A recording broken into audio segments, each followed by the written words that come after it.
받들어 읽기는 1절부터 5절까지의 말씀 읽겠습니다. 에스더기 1장 1절부터 5절까지의 말씀 한 절씩 나눠서 읽고 5절 말씀은 같이 읽겠습니다.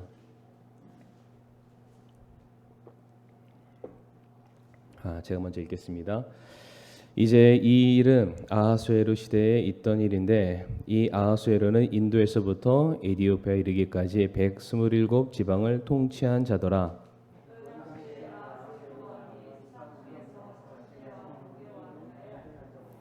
자신의 통치 제3년에 자신의 모든 통치자와 신하들을 위하여 잔치를 베풀매 페르시아와 메대의 권력자들 곧 지방들의 고귀한 자들과 통치자들이 그 앞에 있더라.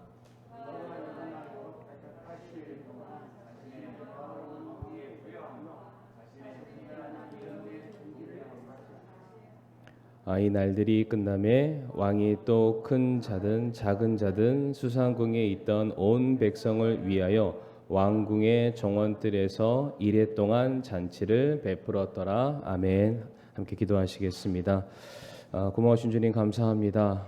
또 이 시간 또 저희들 또 하나님의 말씀을 듣기 위해서 모였습니다. 무엇보다 코로나로 인하여서 힘든 시간을 보내고 계시는 우리 또 사랑하는 성도님들 하나님 위로하여 주옵시고 그 건강을 회복시켜 주셔서 속히 또 이 한 자리에 함께 모여서 예배를 드릴 수 있는 은혜를 허락하여 주시옵소서. 또 오늘부터 시작되는 에스더기 말씀을 통하여서 하나님께서 어떻게 친히 간섭하시고 우리들의 삶을 역사하시는지를 돌아볼 수 있는 귀한 시간 되게 하여 주시옵소서. 예수님의 이름으로 기도를 드립니다. 아멘. 자리에 앉으시겠습니다. 오늘부터 에스더기 말씀 통해서 함께 하나님의 은혜를 나누길 원하는데요. 오늘은 에스더기 1장 전체 말씀을 통해서 역사하시는 하나님이라는 제목으로 함께 말씀을 나누겠습니다. 이 에스더기는 어떠한 책이냐면은 이스라엘이 바벨론의 포로가 된 지 약 100년 정도의 시간이 지나고 난 이후의 사건을 기록한 책이다라고 말씀을 드릴 수가 있습니다. 포로가 된 이후에 100년쯤 지난 이 역사적인 배경이 언제쯤을 의미할까? 제가 이제 도표 하나를 만들어 왔는데요. 첫 번째 도표, 우리 성도님들 눈에 잘 보이시나요? 전체 이제 이스라엘 백성들 바벨론 포로 시기에 어떤 역사적인 시간대를 작성한 내용이 되겠습니다. 이제 먼저 북이스라엘이 멸망을 했고 이제 그 이후에 이제 남유다가 멸망을 하게 되죠. 그때가 역사적으로는 586년이라고 되어 있습니다. 그런데 이제 이 역사를 연구하는 신학자들에 따라서 이 연도수가 플러스 마이너스 1년, 많게는 2년 정도의 오차는 있습니다. 그러니까 성도님께 대략 이 정도쯤에 일어난 사건이구나라고 기억하시면 되겠습니다. 이제 남유다가 바벨론에 의해서 멸망을 당하게 되는데 586년경에 그런데 그 바벨론의 영광이 영원하지 않았습니다. 약 50년 정도의 시간이 지나고 나서 바벨론과 페르시아가 전쟁을 벌이게 되고 이제 페르시아에게 모든 패권이 다 넘어가게 됩니다. 그때 당시에 페르시아의 원년 첫 번째 왕이 고레스라는 왕인데 우리 성도님도 한 번쯤 들어보셨을 겁니다. 고레스 칙령이라고. 뭔지 아시죠? 고레스가 이제 자기가 차지하게 된 그 바벨론 땅 안에 있는 포로된 이스라엘 백성들을 자기 고향으로 돌아가라라고 이제 명령서를 선포하는 게 그 유명한 고레스 칙령이 되겠습니다. 그 고레스 칙령을 이제 BC 538년경에 선포를 하게 되고요. 그 이듬해인 BC 537년에 스룹바벨을 위시해서 이스라엘 백성들이 1차로 포로 귀환, 그러니까 다시 고향으로 돌아가게 됩니다. 그런데 이제 여기에서 우리가 하나 살펴볼 게 뭐냐면은 이제 이거는 우리가 다니엘서를 다루게 될 때 우리가 함께 살펴볼 내용이기도 하겠지만은 포로 귀환이 1차, 2차, 3차 통해서 이제 바벨론, 페르시아에서 이스라엘로 3번 나눠서 돌아가게 되는데 이게 역설적으로 이스라엘 백성들이 바벨론으로 포로 잡혀가는 것도 3차례 나뉘어서 잡혀가게 됩니다. 그 시작점이 이제 BC 605년경이 되는데 그 BC 605년경으로부터 이제 예레미야 대언자가 하나님의 뜻을 받아들이고 비록 우리가 붙잡혀 가지만 하나님께서 정하신 때가 되면 우리를 풀어주실 거다라는 시간을 70년이라는 시간을 두게 됩니다. 아마 한 번쯤은 들어보셨을 거고요. 다니엘이 에레미야 대언자의 그 서신을 읽는 가운데 희망을 갖습니다. 70년이라는 시간이 지나면은 우리가 다시 돌아가게 될 거야.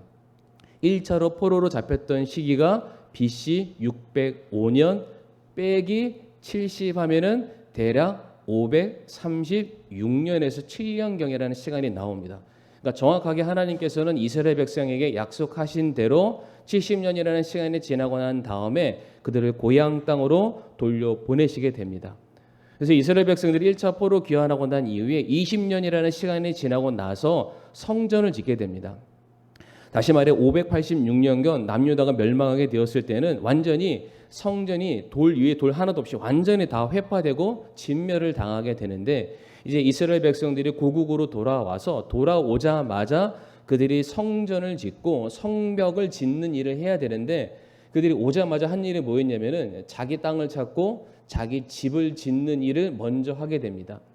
이에 대해서 이제 그러니까 학계 대언자가 이스라엘 백성들을 향해서 왜 너희는 너희만 돌아보냐? 왜 너희 집만 판벽한 네모 반듯한 아름다운 집을 지으려 하느냐? 하나님의 성전은 대체 언제 세울 거냐? 이제 책망을 하게 되죠. 그래서 537년경에 돌아와서 16년 정도를 흐지부지 하다가 그 말을 듣고 깨우쳐서 4년 정도 시간에 걸쳐서 성전을 짓고 완공한 시기가 BC 516년경이 됩니다.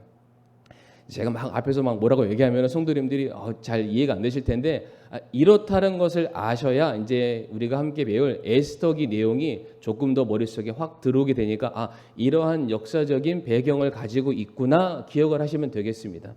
그리고 도표에 보시는 대로 이제 정확하게 시간이 지나서 458년경에 에스라를 위시해서 이스라엘 백성들이 2차로 포로 귀환하게 되고요. 그로부터 14년이 지난 시간 느헤미야를 위시해서 3차 포로 귀환이 이루어지게 됩니다. 그러니까 저희가 지난 시간까지 느헤미야 말씀을 봤으니까 느헤미야는 이 BC 444년이 지난 3차 포로 귀환 이후 시대의 사건을 다룬 거라면은 오늘 본문 에스더기의 내용은 언제냐면은 2차 포로 귀환이 일어나기 바로 직전의 사건 혹은 이 2차 포로 귀환이 일어날 수밖에 없는 역사적인 배경을 다루고 있는 것이 우리가 이제 살펴보게 될 에스더기 내용이 되겠습니다. 우리 성도님들 여기까지 잘 따라오셨죠? 예, 아멘. 잘 따라오셨으리라고 믿고요. 혹시 모르시면은 오늘 방송 녹화된 거 한 번 더 보시면 이해가 되겠습니다. 그러면은 이 에스더기는 누구를 대상으로 쓴 책일까요? 누구를 대상으로 쓴 기록된 말씀일까? 그것은 다름 아니라 이방 나라 땅에서 포로 생활을 하고 있는 유대인들을 향한 하나님의 말씀이 되겠습니다. 동시에 아직 고향 땅으로 돌아오지 않는 이방 땅에서 자신들의 정체성을 잃고 살아가는 하나님의 백성들을 향해서 하나님의 섭리와 하나님의 간섭하심이 여전히 너희 가운데 함께하고 있음을 깨우쳐 주기 위해서 기록된 말씀이 에스더기다. 그러니까 성도님들도 보셨겠지만 앞에 도표에 이미 1차 포로 귀환 고레스가 돌아가라라고 얘기를 했습니다. 근데 고레스가 돌아가라고 할 때는 여기서 나온 것처럼 1차, 2차, 3차 1차 때는 몇 명 가야 돼, 2차 때는 몇 명 가야 돼 이런 게 없습니다. 그냥 다 돌아가라라고 말을 했습니다. 근데 분명한 것은 1차 때 돌아갔던 사람의 숫자가 성경 말씀 보게 되면은 정확하게 그 숫자가 나와 있는데 49,897명입니다. 그러니까 대략 5만 명에 해당되는 사람이 고레스 칙령 이후에 자기의 고향으로 돌아가게 되죠. 그러니까 5만 명이면 굉장히 많은 숫자다라고 우리가 볼 수 있지만 우리가 역사 자료를 살펴보게 되면은 바벨론으로 포로로 붙잡혀간 이스라엘 백성들의 숫자를 추정하건대 약 200만 명이 붙잡혀 갔다라고 되어 있습니다. 성도님들 한번 우리가 뭘 생각해야 되냐면은 이스라엘 백성들이 이집트의 노예가 되었을 때에 그 제일 처음에 발단이 되는 그 숫자가 야곱의 가족 70명이었습니다. 다른 성경에서는 75명이라고 되어 있는데 대략 70명의 사람들이 이집트로 들어가서 400년간을 그 안에서 포로 생활을 하게 되죠. 그런데 그렇게 400년 포로 생활하고 난 이후에 출애굽하게 되었을 때에 이스라엘 민족의 숫자가 몇 명인지 대략 아시죠? 약 200만 명 이상이었다라고 우리가 추산을 하고 있습니다. 70명이 400년을 살았더니 200만 명이 됐습니다. 200만 명이 바벨론의 포로로 들어가서 페르시아까지 70년이라는 시간을 살았으면은 몇 명이나 됐을까요? 추산할 수 없죠. 엄청나게 많은 사람들이 그 안에서 아마 배가가 됐으리라고 생각을 듭니다. 근데 그럼에도 불구하고 이스라엘 백성들이 그래 이제 다시 돌아가라, 너의 고향으로 돌아가라 했을 때 몇 명이 돌아갔냐면은 채 5만 명이 안 되는 사람들이 돌아가게 되었다. 성도님, 이거는 문제가 있는 겁니다. 문제가 있다. 특별히 이제 1차 때 약 5만 명이 안 되는 사람들이 돌아가게 되는데 이제 2차 때, 그러니까 아직 돌아가지 않은 이스라엘 백성들을 향해서 너희가 하나님의 백성이라는 이 사실 정체성에 대해서 잊어서는 안 된다. 제가 앞에서 일부러 도표를 하나 보여드렸는데 성도님들, 1차 포로 귀환하고 20년이 지나고 난 이후에 뭘 했었죠? 성전을 지었습니다.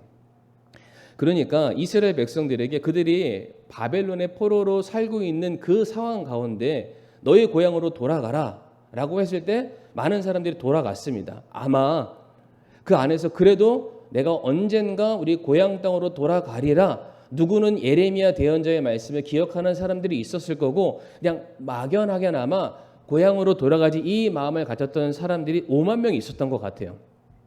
그런데 그 나머지 사람들은 이제 어떤 것을 생각해야 되냐면은 이제 고향 땅으로 돌아갈 수 있는 이미 허가가 내려져 있고요.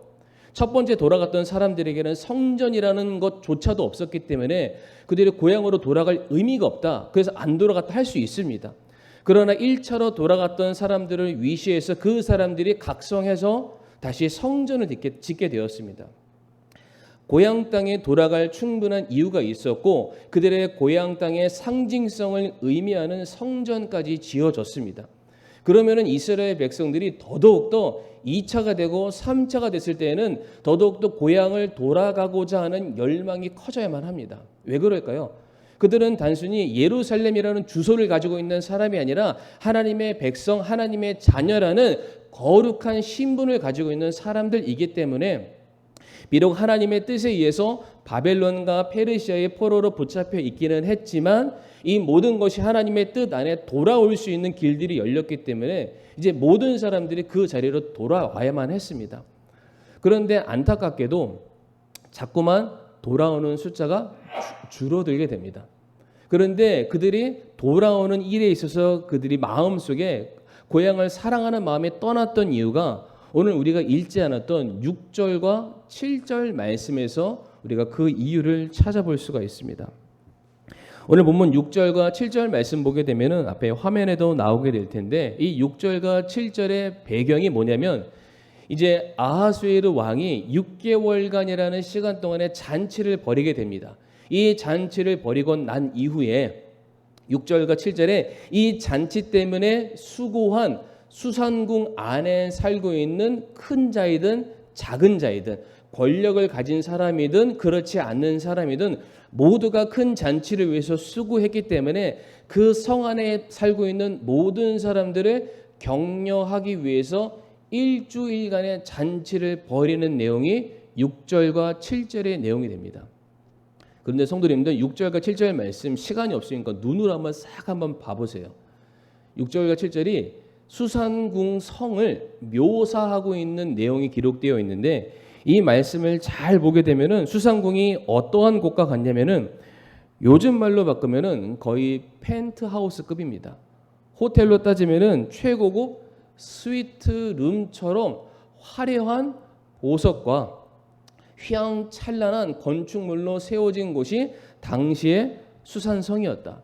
그와 같은 곳에서 수산궁 안에 살고 있는 큰 자이든 작은 자이든 권력가이든 노예든 수고를 했기 때문에 모든 사람들이 잔치에 참여해서 무엇인가 혜택을 받고 있는 그러한 상황이 되겠습니다. 그러니까 지금 누가 호사를 누리고 있습니까? 수산궁 안에 살고 있는 모든 사람들, 이스라엘 포로 역시 이 혜택 가운데 동일한 잔치를 그들이 누리고 있다는 사실이죠. 지금 다시 도표를 설명드리면은 우리 성도님들 잘 따라오셔야 됩니다. 에스더기가 2차 포로 귀환 바로 직전이라고 말씀을 드렸습니다. 그런데 우리가 지난 시간까지 느헤미야 말씀을 봤는데 느헤미야가 왜 예루살렘의 성벽을 짓기 위한 마음이 생겼나요? 자기 그 친족이 예루살렘에 갔다 왔는데 어때? 라고 물어봤을 때 나의 조국 예루살렘에 그 성벽이 다 무너지고 불타있고 아무것도 없더라. 초라하더라. 너무나도 황폐하더라. 그 얘기를 들었을 때 마음에 의분이 일어나서 내가 내 고향을 되살리겠다. 회복의 마음을 가지고 찾아갔다라고 말씀을 드렸잖아요. 그러니까 지금 에스더기는 그 3차도 아니죠. 2차 포로 귀환 전입니다. 그렇다면 아직 예루살렘의 상황은 이스라엘 백성들에게 있어서 찾아갈 만한 이유가 없습니다. 매력적이지 않은 곳이에요. 지금 그들은 이미 수산궁에서 너무나도 좋은 곳에서 호의호식하는 삶을 살고 있는데 굳이 아무것도 없는 예루살렘에 돌아가서 다시 고생할 이유가 없는 것입니다. 그러니까 고레스 왕이 이스라엘 백성들아 다 돌아가라 라고 허락을 했지만 이스라엘 백성들이 돌아가지 않게 되었던 이유가 바로 여기에서 우리가 찾아볼 수가 있는 것입니다. 바로 이와 같이 자기 고향 땅을 향해서 돌아가고자 하는 마음이 사라져 있는 이스라엘 백성들, 남아있는 사람들을 향해서 주시는 하나님의 메시지가 에스더서. 하나님의 백성이라는 시민 의식이 결여된 유대인들을 향해서 하나님이 말씀하시기를 왜 너희가 예루살렘으로 돌아올 수밖에 없는지, 왜 너희가 하나님의 백성인지 이 모든 사실들을 깨닫게 하시기 위해서 지금 하나님이 친히 그들의 역사 가운데 임하셔서 그들이 살고 있는 한 시대를 완전히 뒤흔드시는 내용이 에스더기라는 내용에서 우리가 찾아볼 수가 있게 된다는 사실이죠. 특별히 성도님들께서 아시는지 모르시는지는 모르겠지만 에스더기의 특징이 무엇이냐면은 성경 66권 중에 유일하게 이 전체 내용 가운데 하나님이라는 단어가 단 한 번도 등장하지 않습니다. 그러니까 성경책이니까 하나님이 기록하신 책이니까 당연히 하나님이라는 이름이 나타날 법도 한데 에스더기 안에서는 하나님이라는 단어, 주라는 단어가 한 번도 등장을 하지 않습니다. 그래서 과거에 이 신학자들이 에스더기를 정경 안에 넣어서는 안 된다. 성경 66권 안에 넣어서는 안 된다. 왜? 이 안에는 하나님의 이름이 기록되어 있지 않기 때문에. 그러나 눈에 보이는 사건 이면에 세계의 이 세상의 역사의 판도를 바꾸시는 일은 사람이 못하죠. 하나님만이 하실 수 있는 일입니다. 그렇기 때문에 하나님이라는 단어는 없지만 하나님이 아니면은 하실 수 없는 일들만 기록된 책이 바로 에스더기다. 그러니까 하나님께서 역사 뒤에 배후에 계셔서 이 역사를 자기의 뜻대로, 그러니까 역사가 영어로 히스토리는 그분의 이야기라는 뜻이잖아요. 하나님의 이야기를 하나 둘씩 새롭게 써 내려가시는 것이 바로 에스더기다. 우리 성도님 이것을 꼭 머릿속에 기억하시기를 바라겠습니다. 자, 그러면 하나님께서 이 에스더기 안에서 어떠한 역사를 써 내려가시느냐? 우리가 1절부터 9절까지 내용을 좀 살펴보도록 할 텐데 1절부터 5절까지 말씀을 먼저 보시게 되면 성도님들 아하수에로 왕이 수산궁 왕에서 잔치를 벌이게 됩니다. 그런데 1절 말씀을 잘 보시게 되면은 그때 당시 아하수에로 왕이 다스렸던 지역이 인도에서부터 시작해서 에티오피아까지 이르는 엄청난 막대한 대제국을 다스렸다라고 되어 있는데 우리 지도 사진 한 장 보여주시기를 바랍니다. 지금 커다란 이제 저기 인도서부터 아프리카 대륙까지 커다란 지금 지도가 그려져 있는데 그 안에 빨간색으로 쳐져 있는 그 지역이 당시 페르시아가 통치했었던 지역이 되겠습니다. 광활하죠. 엄청나게 큰 도시, 뭐 전 세계적인 면적을 봤을 때 거의 뭐 5분의 1, 6분의 1에 해당되는 엄청나게 큰 대제국이 당시 페르시아가 지니고 있었던 그들의 어떤 왕권이었습니다. 자, 그런데 당시 이 페르시아 초대 왕이 이제 고레스라는 왕이었습니다. 제가 앞에서 소개를 드렸는데 고레스 왕이 죽고 난 이후에 이제 넘겨서 우리 이제 그 또 다른 도표 하나를 보여주시길 바랍니다. 오늘 이제 첫 번째 시간만 조금 복잡하고 어렵고 다음 시간부터는 좀 쉬울 테니까 잘하면 따라오시기를 바랍니다. 위에는 유다의 역사고요. 밑에는 페르시아의 역사다라고 생각하시고 밑에 거를 잘 보고 따라오시기를 바랍니다. 이제 바벨론에서 페르시아로 모든 권력이 넘어가게 되는데 페르시아 초대 왕이 고레스죠. 고레스가 이스라엘 백성들을 돌아가라라고 칙령을 내렸던 사람이기도 하고요. 근데 고레스 이후에 그의 아들인 캄비세스라는 사람이 고레스 이후에 왕권을 가져가게 됩니다. 그런데 고레스 당시에 이렇게 엄청나게 큰 땅을 차지했잖아요. 그러니까 그 이후에 왕권을 차지한 아들이 할 일이 뭐냐면 그 땅에서 잘 먹고 잘 사는 상업과 무역을 개발시키는 게 그의 몫이었습니다.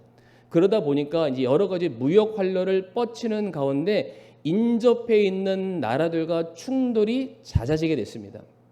한 장 더 잠깐 사진을 넘겨주시길 바라면은 이제 큰 제국 안에 아마 제 기준으로 오른쪽에 노란색 화살 표시가 보일 텐데 저쪽 위에도 페르시아 땅이고요. 그 땅 바로 옆에 붙어 있는 나라가 그리스라는 나라가 있습니다. 그러니까 저쪽 지역에서 페르시아와 그리스가 상업과 무역으로 인해서 자주 충돌하는 일이 발생하게 됩니다. 다시 도표를 보여주시고요. 그래서 이와 같은 문제를 해결하기 위해서 그 다음 왕이었던 다리오 왕이 등장을 합니다. 이 다리오 왕은 고레스 왕의 손자라고도 표현을 하고요. 혹은 그의 사위라고도 표현을 하기도 합니다. 이 다리오가 자기 위에 있었던 캄비세스 왕 때의 문제였죠. 그들의 눈의 가시인 그리스를 쳐야겠다. 저들을 쳐서 우리의 무역과 상업의 활로를 더욱더 확장시켜야 되겠다. 그래서 그리스와 페르시아가 전면전 전쟁을 벌이게 됩니다.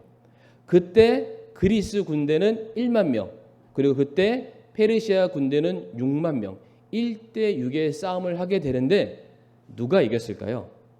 그리스가 이기게 됩니다.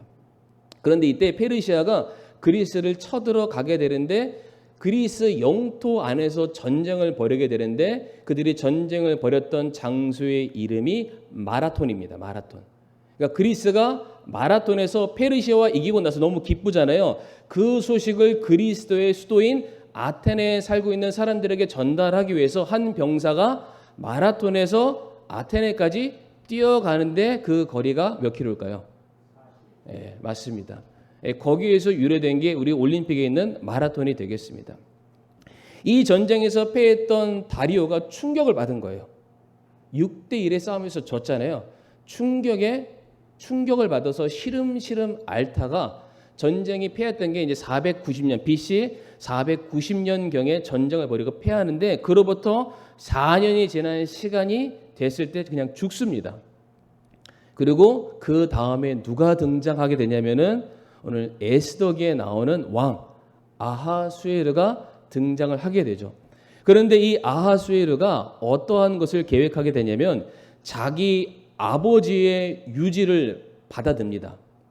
아버지 때 이루지 못했던 그리스와의 전쟁을 다시금 치르기 위해서 2차전 다시금 전쟁을 준비하기 위해서 준비하는 기간이 6개월이라는 시간이 걸리게 되는데 그게 바로 오늘 본문에 나와 있는 잔치를 벌였던 기간 180일 6개월이라는 시간이 되겠습니다.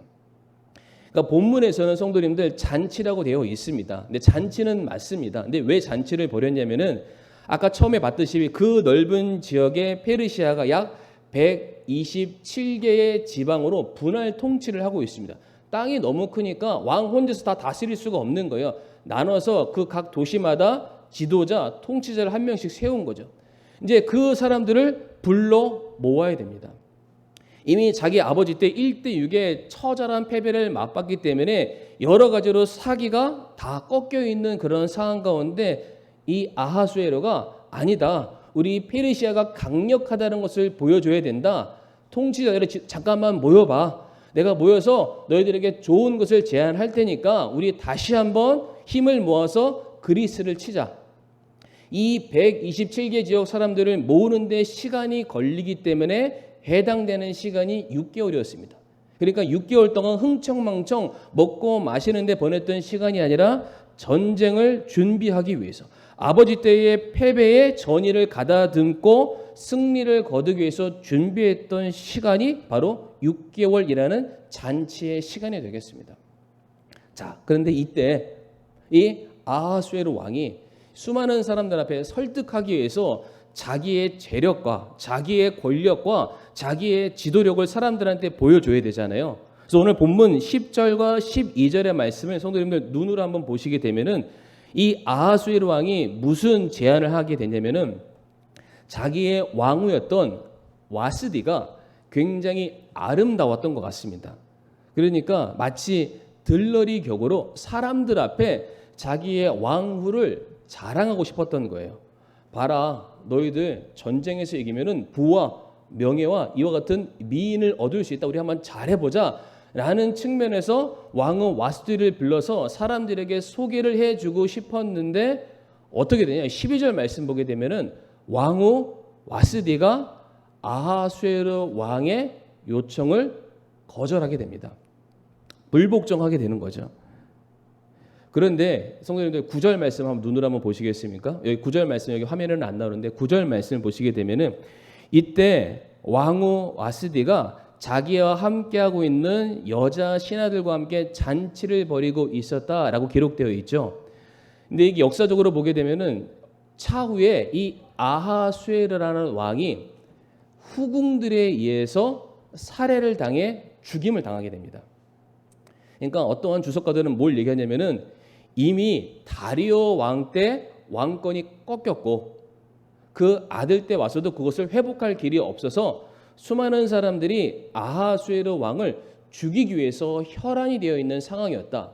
바로 이때 와스디라는 왕후가 자기의 세력을 결집해서 왕권에 도전하기 위해서 사람들을 모으고 자기 사람들을 만들기 위해서 잔치를 벌이고 있었다라는 설도 있습니다. 어쨌든 지금 어떠한 상황인가요? 아하수에르 왕이 자기 아버지 때 잃어버렸던 지도력을 차지하기 위해서 수많은 사람들을 불러서 잔치를 벌이고 있는 거예요. 그 사람들을 지금 설득하고 있는 그런 과정입니다. 그러니까 요즘으로 딱 따지면 성도님들, 요즘 대통령의 지지율이 20% 30% 안 된다고 하잖아요. 그러니까 그때 정확하게 아하수에르 왕의 지지율이 그 정도도 안 됐던 거예요. 그러니까 사람들한테 잘 보이려면 먹을 것도 줘야 되고 선물도 줘야 되고 또 뭐도 잘 해야 되냐면은 나와 함께하고 있는 참모진과 내 옆에 있는 사람들이 우리가 얼마나 똘똘 뭉쳐 있는지를 보여줘야만 합니다. 이렇게 우리가 하나 되어 단결되어 있으니까 너희들도 우리와 함께하면 더 큰 일을 이룰 수 있다. 이것을 보여줘야만 하는 상황입니다. 근데 그때 자기가 가장 가까웠던 아내 왕후 와스디가 자기의 말을 거절한 거예요. 어떤 마음이 들었을까요? 그러니까 제가 여기까지 천천히 이렇게 쌓아 올렸어요. 막 이렇게. 충분히 이해가 되시죠? 화딱지가 나는 거예요. 이거 하려고 6개월 잔치를 벌였고 사람들 다 포섭했고 이제 조금만 있으면 전쟁 나갈 준비가 다 됐는데 옆에서 왕후라는 내 아내 되는 사람이 찬물을 확 끼얹어 버린 거예요. 자기의 체신이 이루 말을 할 수가 없는 겁니다. 왕의 권력이 하늘에 찌르고 날아가는 새도 잡아야 되는 그 왕의 권력이 이 왕비의 이 단 한 번의 불순종으로 인해서 완전히 아무것도 아닌 그런 상황이 되었기 때문에 아하수에르가 결단할 수밖에 없었어요. 자기의 지도력이 결코 하찮지 않다. 여전히 내가 힘이 있다는 것을 보여주기 위한 본보기를 만들 수밖에 없었습니다. 그래서 이 아하수에르 왕이 어떻게 합니까? 자기 마음대로 이 일을 처리하면 사람들이 무서워할까 봐 13절과 15절 말씀 보게 되면은 법적 자문을 구합니다. 지금 이와 같은 일이 발생하게 되었는데 나의 왕후 와스디를 어떻게 처리하는 것이 법적으로 정당하냐라는 것을 묻는 게 15절 말씀에 기록되어 있습니다. 보이시죠? 그랬더니 16절에 한 신하가 나타나서 이렇게 대답을 합니다. 무무간이 왕과 통치자들 앞에서 대답하여 이르되 왕비 와스디가 왕에게만 잘못한 것이 아니라 아하수에로 왕에게 속한 모든 지방의 모든 통치자와 모든 백성에게도 잘못하였나이다. 이제 이 말씀 이해가 되시겠죠? 수많은 사람들이 왕만 바라보고 전쟁을 하기 위해서 몰려들었는데 그 상황에서 왕비가 찬물을 끼얹은 거예요. 그러니까 신하가 봤을 때 이것은 자기 남편 된 왕에게만 잘못한 것이 아니라 함께 모여서 한 배를 타야 될 수많은 사람들에게도 잘못을 행한 것이다 라는 말을 하게 된 것입니다. 그래서 이어지는 말씀 보게 되면은 지금 왕비가 한 일은 이게 어디까지 가냐면 모든 여인들이 자기 남편을 향해서 하대하는, 남편을 멸시하는 일이 생기게 될 것이고요. 그렇게 되면은 남편들이 상처를 받아서 이 나라의 위상과 사기가 꺾이게 될 것이고, 그로 말미암아 경제적, 군사적 피해가 일어날 수밖에 없음을 사료됩니다. 뭐 이런 식으로 전하 통촉하여 주시옵소서, 이런 말을 신하가 딱 말을 하게 됩니다. 그러면서 이어지는 19절 말씀 보게 되면은 뭐라고 결론을 내리게 되냐면, 노란색 글씨 보이시죠? 왕비의 지위를 그녀보다 더 나은 여인에게 주세요. 그러니까 와스디를 폐위시키라는 겁니다. 이미 말씀드렸지만은 왕비, 왕후는 왕 옆에서 가장 많은 영향력을 끼칠 수 있는 사람입니다. 그런데 그때 당시 이미 아하수에로 왕의 왕권은 뒤흔들리고 있었죠. 그러니까 신하들의 마음에 어떠한 생각이 있었냐면은 저 왕 옆에 왕후를, 내가 마음에 드는 사람을 세우면은 저 왕을 내 마음대로 할 수 있어. 그런 드라마 많이 보셨으니까 잘 아시잖아요. 그러니까 빨리 저 왕비를 끌어내고 내 사람 왕비를 세워 놓는 게 이 신하들에게는 급선무였습니다. 그래서 다짜고짜 그 왕비를 폐위시키라고 말하고요. 그 위에 파란색 글씨 뭐라고 되어 있네요. 변개치 말아 주시옵소서. 그러니까 왕이 왕비를 폐위시켰는데 갑자기 마음이 바뀌어서 그 왕비를 다시 들라 하라 하면은 누가 죽습니까? 왕비를 폐위시키라고 말한 신하들의 목이 바로 그날에 다 날아가잖아요. 그러니까 신하들이 하는 말이, 왕비를 폐위시키시고 왕비를 폐위시키는 그 법은 절대로 바꿔서는 안 됩니다 라고 도장을 꽉 찍게 됩니다. 그러니까 지금 아하수에로 왕이 그때 당시 왕비가 자기에게 했던 말이 기분이 나빴을 수는 있습니다. 그런데 실상 아하수에로 왕은 왕후 와스디를 미워하지 않았습니다. 우리가 그것을 어디서 알 수 있냐면은 에스더기 2장 1절, 우리가 다음 시간에 살펴볼 텐데 2장 1절의 말씀을 보게 되면은 아하수에로 왕이 와스디를 기억하매라고 되어 있습니다. 잊지 못했다는 겁니다. 그녀를 떠올렸다, 생각했다라고 되어 있죠. 그런데 지금 아하수에로 왕이 어쩔 수 없었죠. 신하들의 분노를 삭히기 위해서, 자기의 이 권력을 가져가기 위해서, 전쟁을 치르기 위해서 어쩔 수 없이 그냥 지나칠 수 있는 일이었음에도 불구하고 일이 너무나도 커져서 돌이킬 수 없는 일이 발생하게 된 것입니다. 제가 쭉 앞에서 설명드린 거 한번 정리해 보겠습니다. 그리스와 페르시아가 전쟁을 했는데 페르시아가 질 수 없는 1대6의 싸움이었는데 페르시아가 졌습니다. 그래서 왕권이 흔들렸죠. 그래서 그 다음 왕이었던 아하수에로가 아버지의 유지를 받들어서 전쟁을 준비하려 했으나 여전히 그의 왕권은 온전하게 성립이 되지 않는 그러한 상황이었습니다.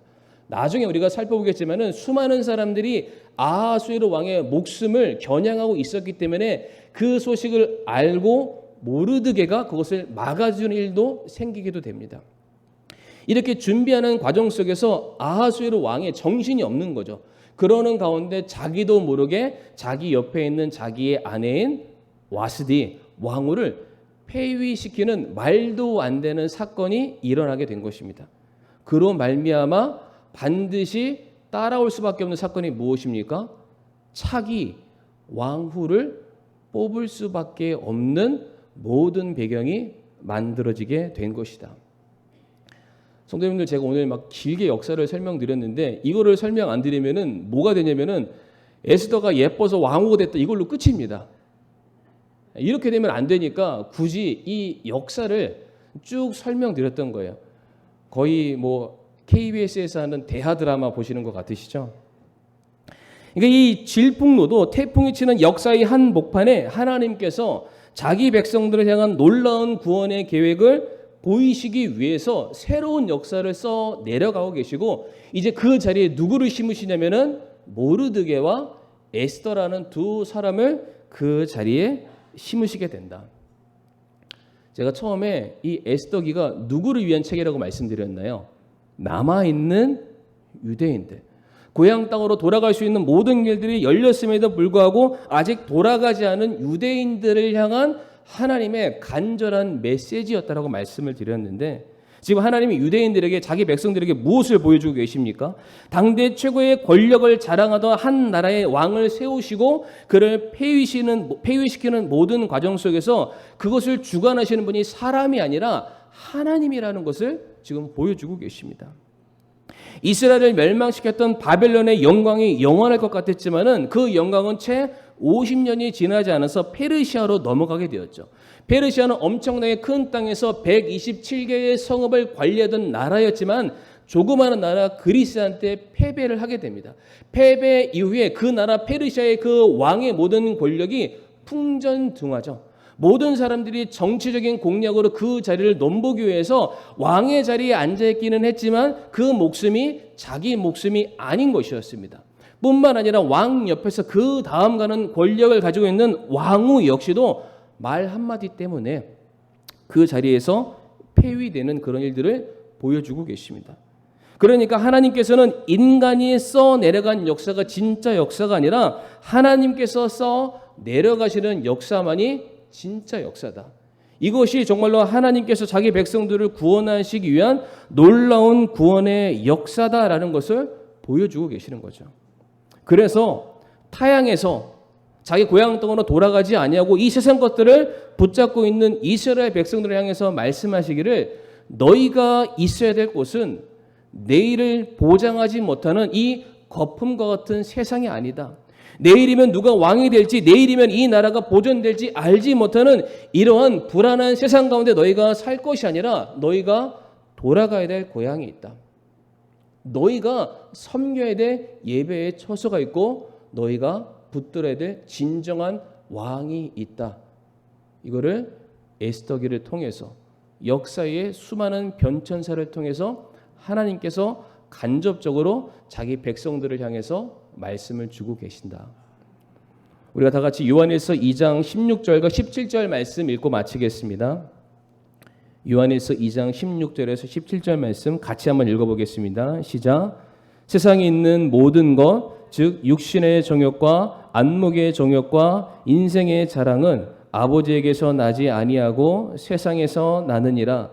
세상도 그것의 정욕도 사라지되 오직 하나님의 뜻을 행하는 자는 영원토록 거하느니라. 아멘. 사랑하는 성도님들, 하나님께서는 하나님의 뜻을 반드시 이루어 가십니다. 그러니까 우리가 이 하나님의 말씀에 순종하면 성도님들은 하나님이 써 내려가시는 역사의 주인공이 되시는 겁니다. 그리고 하나님이 주시는 능력으로 큰 일을 감당하시겠지만, 그렇지 않으면은 그냥 역사의 뒤안길에 내가 살았는지 존재했는지 그 의미조차 알 수 없는 아무런 가치 없는 인생이 될 수도 있다는 사실이죠. 우리가 요나를 통해서도 알 수 있지만 하나님께서는 하나님의 뜻을 이루기 위해서 반드시 요나를 그가 있어야 될 자리로 반드시 세우셨습니다. 그러니까 우리는 하나님의 뜻에 있어서 불순종하거나 거역하거나 내 뜻을 주장하는 것이 아니라 우리는 하나님의 뜻 앞에 굴복하고 아버지의 뜻이 이루어지기를 원합니다. 하나님께서 나를 귀하게 사용해 주시기를 원하고 그 영광에 제가 참여할 수 있게 해주세요 라고 고백하는 것이 우리의 몫이다 라고 말씀드리고 싶습니다. 그렇기 때문에 사랑하는 성도님들, 우리가 가는 인생의 길 내가 계획하고 내가 주장하는 게 아닙니다. 하나님의 뜻을 구하고 그 뜻에 순종할 수 있는 저와 사랑하는 성도님들이 되시기를 간절히 바라겠습니다. 이 시간 머리 숙여 우리 함께 기도하겠습니다.